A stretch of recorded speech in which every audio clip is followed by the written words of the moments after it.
ఇప్పుడే జీ5 app download చేయండి. చూడండి మీ ఫేవరెట్ టీవీ షోస్ ఎప్పుడైనా ఎక్కడైనా. సుమతక్క లెటర్ ఇచ్చి వెళ్ళిపోయిందా? అత్తమ్మ రాసిన లెటర్లో ఏముంది మావయ్య? ఆ లెటర్ ఇటు ఇవ్వండి పిన్ని, నేను చదువుతాను.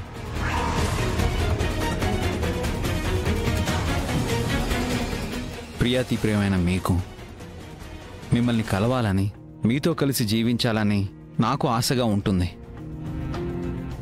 మిమ్మల్ని, పిల్లల్ని, మన ఇంటిని నేను గమనిస్తూనే ఉన్నాను. మీతో మాట్లాడాలని ఫోన్ చేశాను, కానీ మీరొచ్చేలోపు ఆలోచించాను. మిమ్మల్ని కలవాల్సిన సందర్భం ఇది కాదు అనిపించింది.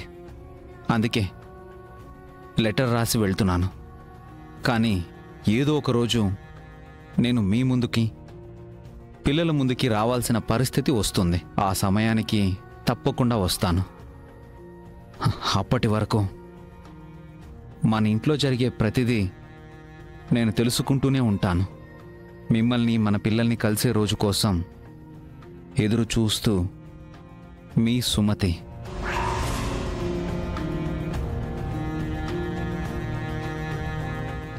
అంటే అత్తమ్మ ఇంటికొచ్చే రోజు కోసం ఎదురు చూస్తుందన్నమాట.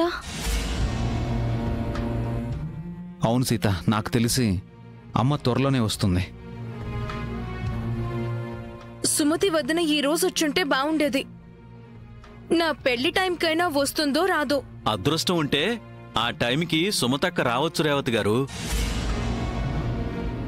నా చెల్లెలు ఎప్పుడైనా ఈ ఇంటికి తిరిగి వస్తుందన్న నమ్మకం ఇప్పుడు వచ్చింది. అసలు ఆ లెటర్ సుమతక్కే రాసిందా? అవును జన, అది సుమతి హ్యాండ్ రైటింగేనా లేక ఇంకెవరైనా ప్రాంక్ చేశారా? లేదు మహా, అది సుమతి రాసిన ఉత్తరమే. ఆ సంతకం కూడా తనదే.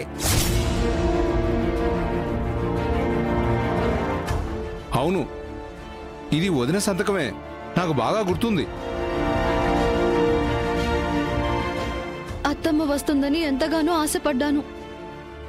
ఈ రోజు కూడా నిరాశ అయింది. అవును సీత, మావయ్యకి స్ట్రోక్ వచ్చిన రోజు కూడా అమ్మ రాలేదు.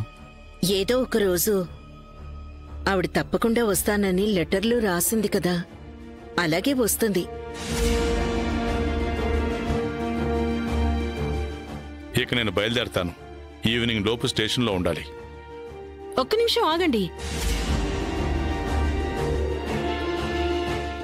ఈ విద్యాదేవి గారు మా జనాబావు గారికి రాఖీ కట్టే తంతుంది కదా, అది చూసిన తర్వాత వెళ్ళండి.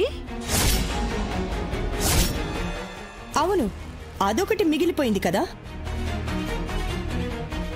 విద్యాదేవి గారు, జనా చేతికి రాఖీ కట్టండి. మీరు మా అన్నయ్యకి రాఖీ కడితే ఈ పండగ పూర్తయినట్లే టీచర్ గారు. సుమతి రాసిన లెటర్ చదివాక కూడా మళ్ళీ ఈ గోలేంటి? అసలే సుమతి కలవలేదని చిరాకులో ఉన్నాను. నాకు రాఖీ వద్దు, ఏమీ వద్దు. జీ5 యాప్ డౌన్లోడ్ చేసి అన్ని ఎపిసోడ్స్ పూర్తి ఉచితంగా చూడండి.